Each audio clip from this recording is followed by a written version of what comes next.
Yeah? Start talking? Yes, please. Okay, so, well, it's a pleasure to speak here at StanCon, and I guess Bayesianism is said to be a form of religion, and so I guess it's appropriate that we're in the chapel. And I guess we should have a note of humility, or just a sense of how unimportant everything we do is in the grand scheme of things. And I don't just mean like war and peace, it's happening without us. I guess, the last time that MCMC really made a difference in the world was when our namesake Ulam used to design the H-bomb. So I guess, we can thank Stan Ulam for a few decades of peace, followed by ultimate annihilation. But just for example, can you hear me still? Yeah.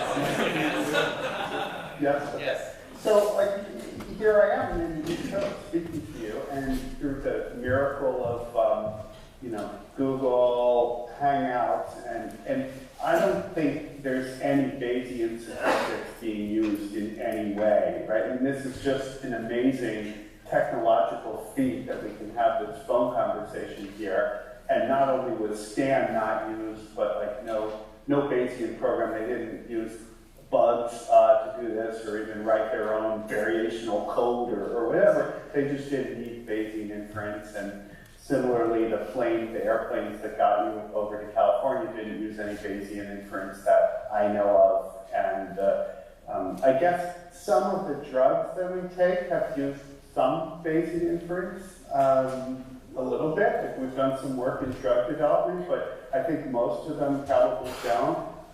Now, I do feel there's room for improvement. So I guess I do feel that if drug companies use Bayesian decision-making more formally, and the drug approval process were more Bayesian, I guess I do think we'd be better off. I do feel that lives would be saved. So I do feel there's the potential for Bayesian inference to make a difference in our life, but I think it's important, just since we're concluding the conference, just to emphasize how unimportant we all are, how minor we are, how minor all our work is compared to people who are doing amazing technical feats, or people who are saving lives, or anything like that. And I guess one of the directions where we'd like to move would be to reform science and policy analysis. So even somehow there are policy decisions that get made, and maybe it would be good if Bayesian methods were used. It seems to me the problem is that we use that policymakers have this desire, and not just policymakers, but drug approvers, the people who do all sorts of policy, have the desire to make decisions based on certainty. And so there's this idea that science creates these hard nuggets of certainty. You could imagine science as being some very hot furnace where we pour in coal, and it crushes it into a sharp, shiny diamond, right? Through the efforts of science. And our data becomes sparkling diamonds of truth. And from there, policy analysts can go to the what works clearinghouse to decide what methods to use for education policy, or drugs can be approved, and so forth. But somehow it turns out science isn't really like that. And my colleagues and I have argued that whether or not science was ever like that in the past, it's not going to be like that now, that we really need a model for science that's closer to quality control. So the goal of science is not to prove things that are statistically significant or have Bayes factors that are more than 20 or whatever. The goal, somehow, science is this ongoing process where we're supposed to be gradually improving. And the funny thing is, I guess we live that, because that's software development, so that's what we all do. So I like to feel that there's a ladder of things that we do in life.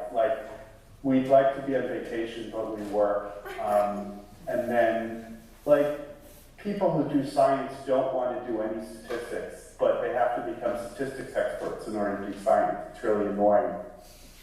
Statisticians have to become experts in statistical computing. I hate statistical computing, but I do it all the time because I need it to solve my statistical problems. And people who do statistical computing have to really become software designers, and programmers, which isn't really what they bought into. And of course, software designers have to design hardware, and they have to be involved sometimes in the hardware, which is, of course, not where they want to be, and so forth and so on. Chemists have to become physicists. All the way down the line. And so really as software designers, we're very aware that when we design software, we think in terms of quality improvement, we don't think in terms of statistics. I mean, classical statistics, we don't say like, what's the posterior probability that our software has no more bugs? Because it doesn't really matter. Or do we want to prove that this software is better than the previous software? And that's sort of a meaningless thing. I mean, I guess maybe you have to do it to do a NIPS paper or whatever, but that's not really what we're after, right? We're trying to like solve problems one at a time, and so it's just, I guess mostly I want to kind of make you.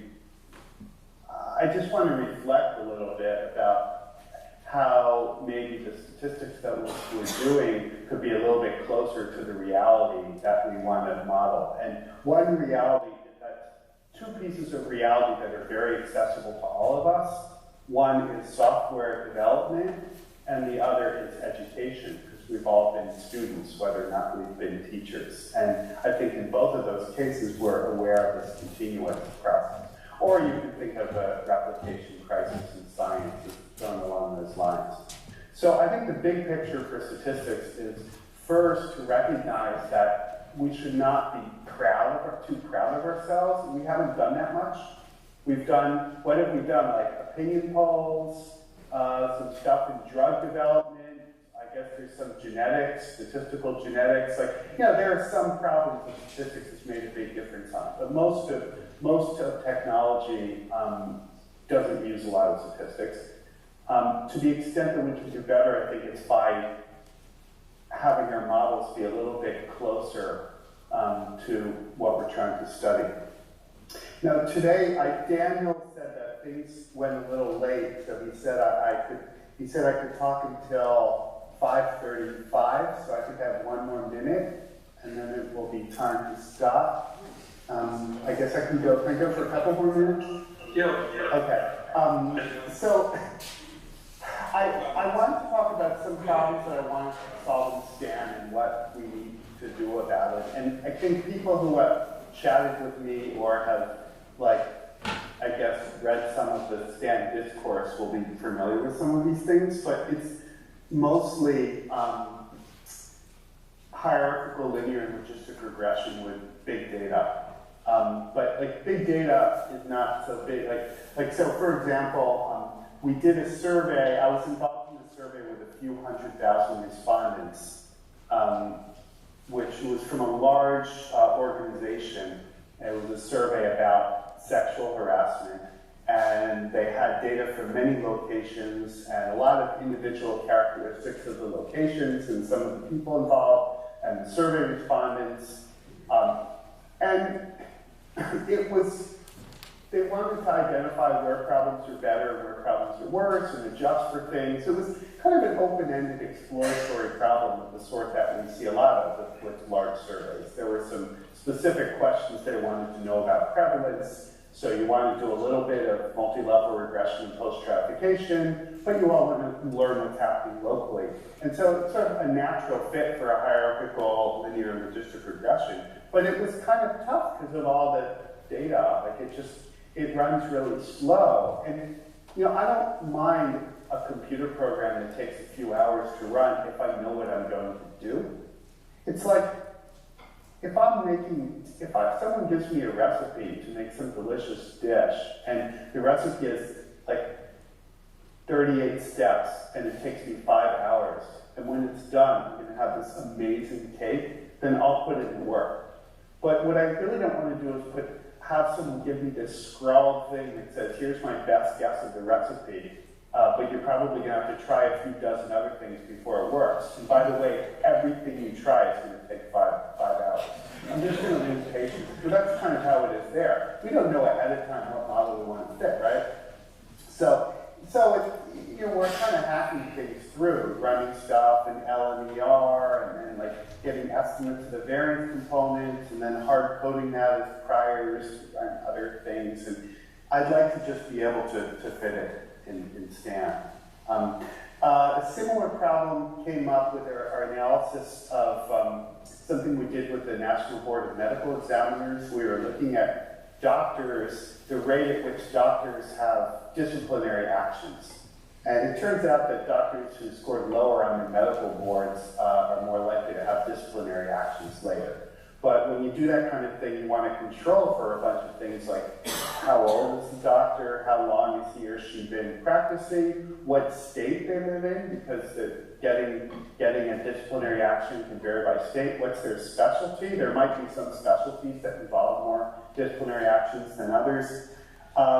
Then also the relationship with the exam score seems to be nonlinear, that if your exam score is really low, like just barely passing, you have a higher chance of getting a disciplinary action, but then when it's moderate or high, the relationship seems weaker. And so again, I'd like to just fit a model with all these factors, but it was difficult because of the size of the data. We're working with a company looking at bank transactions, just millions of transactions. There was another company that was doing analysis for a store, and they had sales of every item in every store, of every product line, and every day for a few years. And again, like, we found ourselves doing a lot of, just like doing a lot of stuff by hand, like saying, well, first we're going to take averages and subsets and different things, and then try to put it all together again.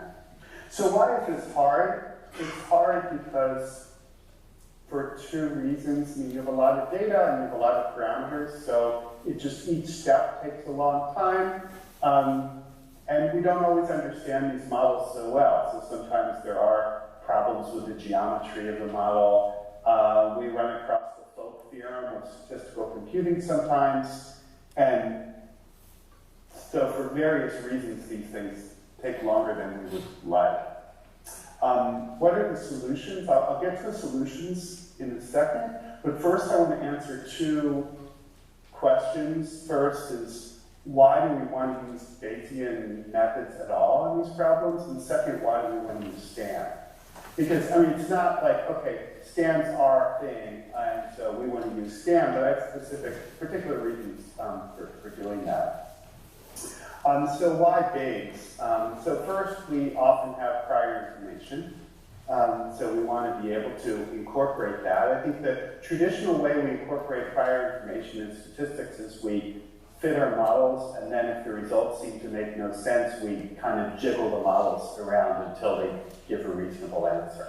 That's like a crude version of Bayes. We'd rather do better than that. Second, regularization. So especially when the number of groups are small, you fit a multi-level model, the group level variance estimate can be very noisy. This is something it took me a while to realize the importance of this problem. Because for the longest time, like my usual mode of operation, which might be yours, is I get some data and I fit a model, and then I look at the results and I make some conclusions and I go on to a new problem. Every once in a while, though, I've been in a situation which is more of a production line. Like, for example, my colleagues Jeff and Justin, the twins at Columbia, were fitting MRP in a bunch of different surveys and a bunch of different survey questions. And they had kind of a production line, and I got to see a lot of the estimates as they were running off the production line. And I noticed how noisy the estimated variance components were. And I noticed that you'll have very similar problems, and one data set, the estimated variance component is essentially infinity, and so it's doing no pooling at all. And then the next one, it's zero, it's doing complete pooling. In any given case, it's like, oh, near zero, it's doing complete pooling, fine, there's not much variation, or conversely, the variance is so large it does essentially no pooling, well, that's fine, that's life, it seems to make sense. But when you look at the production line, you realize how noisy these estimates are, and how much of what we take seriously in our inferences is really being jerked around by noise, and that means unregularized inferences. So that's another reason why we use Bayesian methods and not just use some off-the-shelf classical hierarchical regression model. The next thing is that with multi-level models, well, they work better when you have group-level predictors. Because when you have good group-level predictors, then the residual group-level variance is small, so you do more partial pooling, you get better estimates. But group-level, when you have group-level predictors, you'll have less data to estimate them, and priors are going to be more important. So you have to kind of bite the bullet and put the priors in. Finally, why Bayes posterior uncertainty? So you have, a lot of these are business examples, and you want to feed the outcome into a business decision.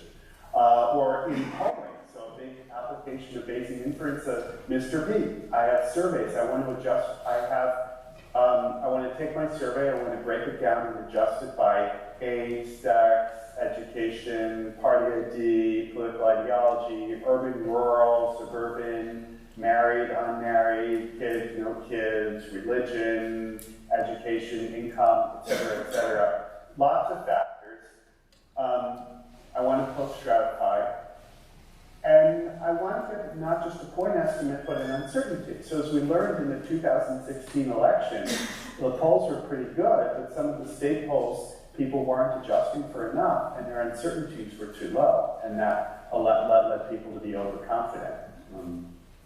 So Bayesian is really a natural way to handle that problem. Not that it's perfect, but it means it's trying. Okay, why STAN? So why STAN? Because whatever off-the-shelf software we have to fit these models doesn't do everything I want. So some multi-level modeling software won't handle non-nested groupings. Other multi-level modeling software can handle non-nested groupings, but it doesn't allow you to put prior information on the group level variances. So things blow up, get too noisy if you have a small number of groups, or prior information on their coefficients. There are also things such as partial membership, like you have data on kids within schools, and you have a kid who switched from one school to another. Well, you can hack that, right? But you don't want to be hacking everything. What about non-parametric models? As I talked about in the example of the doctors, I would like a non-linear, non-parametric model of how things vary by their medical board scores. Measurement error models. So in STAN, as you know, you can just put in a measurement error model, just one more line in the code. It's, other programs aren't going to allow you to do that. And just more generally, modularity, because it's all, everything is supposed to snap together. Now, what are the solutions? Because our programs are too slow. So these are a lot of things that we're working on, and I guess I wanted to, I sort of give you, since I had the opportunity to give the closing talk, I wanted to get you all worked up about solving the problems that I want to solve. Right? That's what it's all about. That STAN's all about solving my applied statistics problems, and you're all here to help me. That's so what are we doing? Well, we're hard coding some of the auto diffs. So I guess recently there was some work on setting up recoding linear logistic regression, and now it's, I think, 3 to 10 times faster, just by cutting out the middleman and setting up the entire regression model. I think something similar maybe could be done with multi-level models. We're working on parallel computation in different ways. There's algorithms like ADVI. ADVI, of course, doesn't always work. But we would like to have it be a bit more stable. GMO, gradient-based marginal optimization. We're also putting in INLA, integrated nested Laplace approximations. So all of these have there's a common theme, which is the choice we make between approximate computation of the model we want to fit or exact computation of a different model. And we get into big arguments at the STAN meetings about this. So, I want to fit this model, and I don't know how to do it fast enough. So if I can get an approximation, like a mode-based approximation or an integrated mode-based approximation, such as in GMO or in-law, then maybe I can correct the approximation, maybe the approximation is fine, or else maybe I shouldn't do that, maybe I should just fit a simpler model. We've been talking about the network of models, and that's the idea that we never fit just one model, so let's be more open about that. Finally, I remain excited about EP, about expectation propagation and data splitting algorithms. So one thing that I find, let me just step back for a minute and say that the genesis of STAN was that when we were writing Bayesian data analysis and wanted to give demonstration code for Metropolis algorithm and Gibbs sampler and all that, we had some examples, and I tried to write some code that was as generic as possible. And then I started to realize that every time I'd write my own Metropolis algorithm or Gibbs sampler, most of the code was kind of the same. I was copying the code, and it struck me that if I could, I was making my code more and more stylized, until at some point it seemed like it should be possible to write a computer program to do it for me. Well, then, of course, STAN is different because we use HMC, and it's much more complicated. But I found that in applications, there are certain things with big data that we always end up doing. We end up splitting the data, fitting the model to separate data sets, using inferences from simpler models as priors, taking hyperparameters and setting them at fixed values and then relaxing them. So here's a little tip, by the way. I think it's better to set the hyperparameter at a fixed value and relax it than it is to start with it having a flat prior and then go closer, because the flat prior is unregularized. Well, currently there are some issues. So one is the syntax of STAN. It's actually kind of hard. Like if I want to say I think theta is very close to 0.42, and I want to start by saying it's exactly 0.42. Well, if you want to say it's data rather than a parameter, you have to change the program. If I want to say, well, I'm going to give it a prior with mean 0.42 and standard deviation 0.01, normal 0.42, SD 0.01, very sharp, I can't put that in STAN straight. If I put that in STAN, it's not going to work because it's in the wrong scale. I need to scale it. I need to introduce another parameter. So I have to take theta and scale it by a factor of 0.42 and get it to do that. So a lot of the things that I would like to do that are very natural in model building and STAN in our development aren't so easy to do. We need to make our syntax a little bit richer.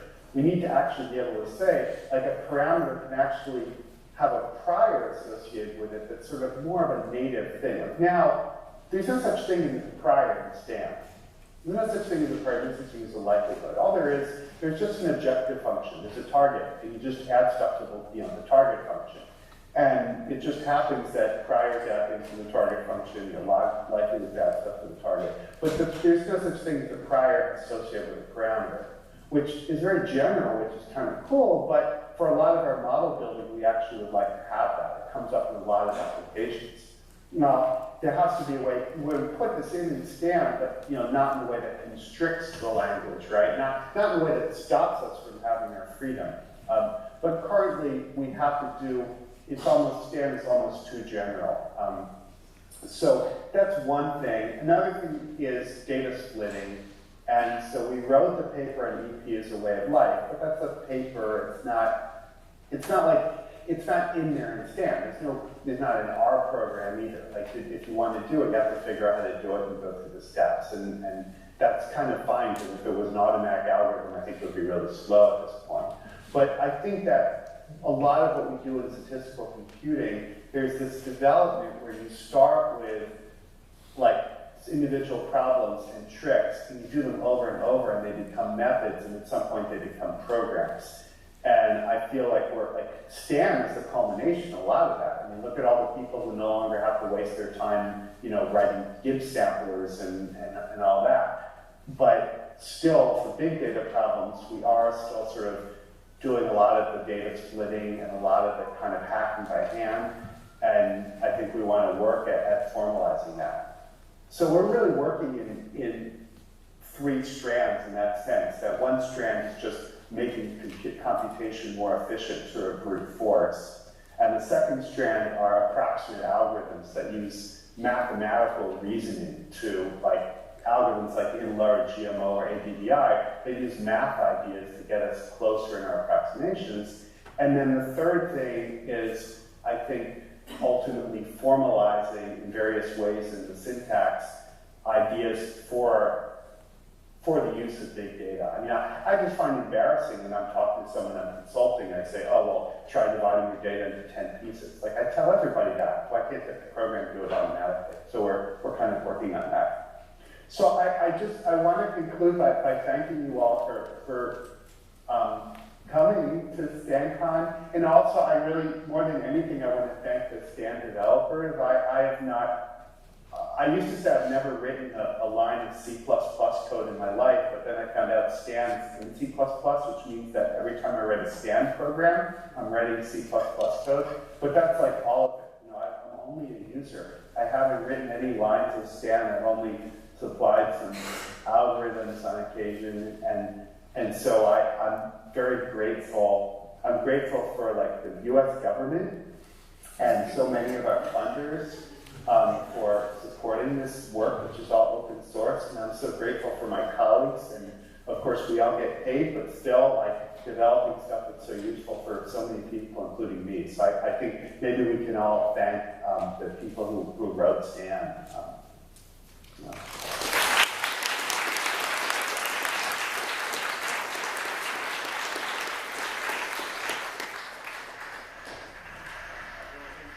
Do you want to take a few questions, Andrew? Yeah, sure.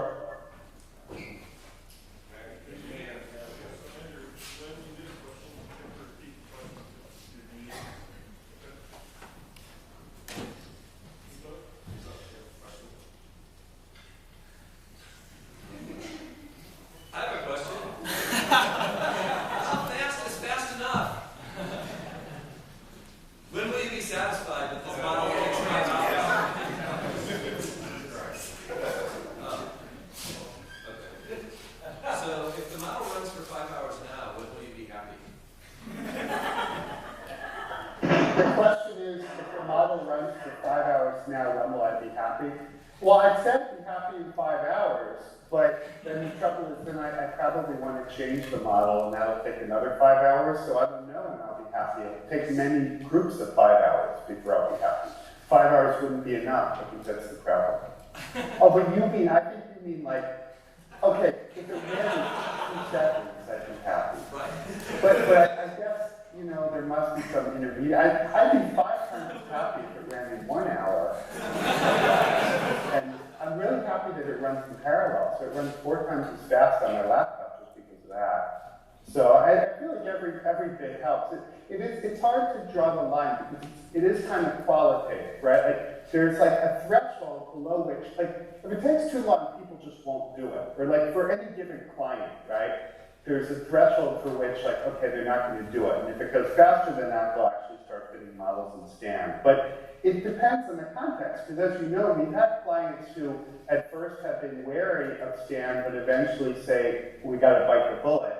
And I do feel that, like, generality and accuracy are more important than speed. I mean, I do think that we'd rather have algorithms that give the right answer and take a long time, because then we can make them faster. I mean, that seems like generally the right way of going. But then at some point, we have to make them faster. Anybody else? Wow, thank you, Gelman. All right.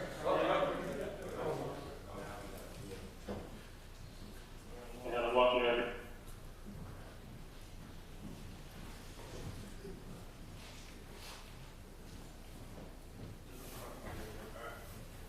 Thank you for the talk. This has been great. So my background is not statistics.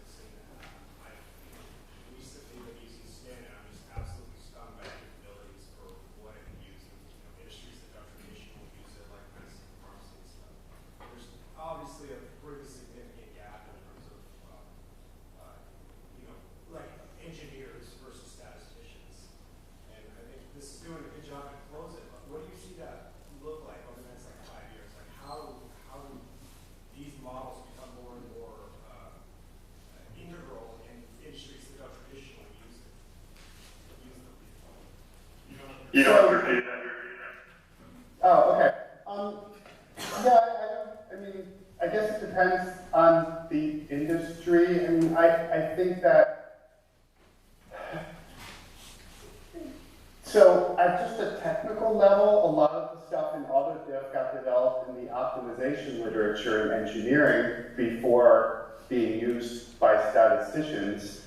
I guess it's often is that, like, it's typically like people can't solve a certain problem that they want to solve. I don't know. I mean, I would say my quick answer would be like, you know, case studies. I don't know how to like communicate. Like, if there's, I guess maybe someone needs to write a book on like engineering models and standards and like, because there are those, you know, there's that guy who wrote the Street Fighting Math book. That guy who teaches at MIT or taught at MIT, and Sanjoy something or another, and it was all like, it's like physics, engineering kind of models.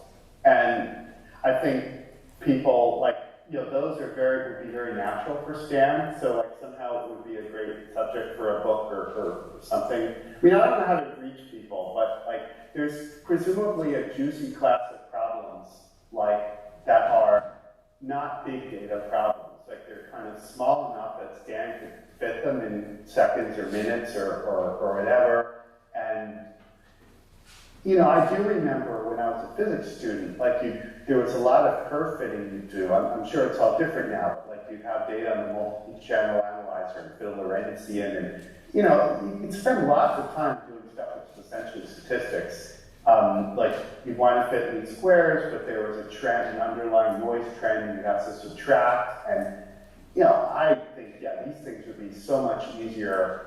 The way like physicists and engineers do data analysis, it's like, I think they tend not to want to make a generative model. So they start with the data, say, here's the data, I want to pick out this curve, I need to correct for this, I need to correct for this, I need to correct for this. They're jumping to the solution. And the statistical idea is very exciting, which is that you forget about the solution, you try to actually just model the process, and then look at your answer and get closer and closer. So I think a few examples of that, like written up in that way, could be very powerful. I mean, I would do it, but like, there's so many other things I need to do, you know. But it does seem like a good idea. You could do it. All right. There's a question over there. Thanks, Andrew. Do you guys want to do more questions? Yeah. It's 3 o'clock. Yeah, I want to know. All right. Yep. One more.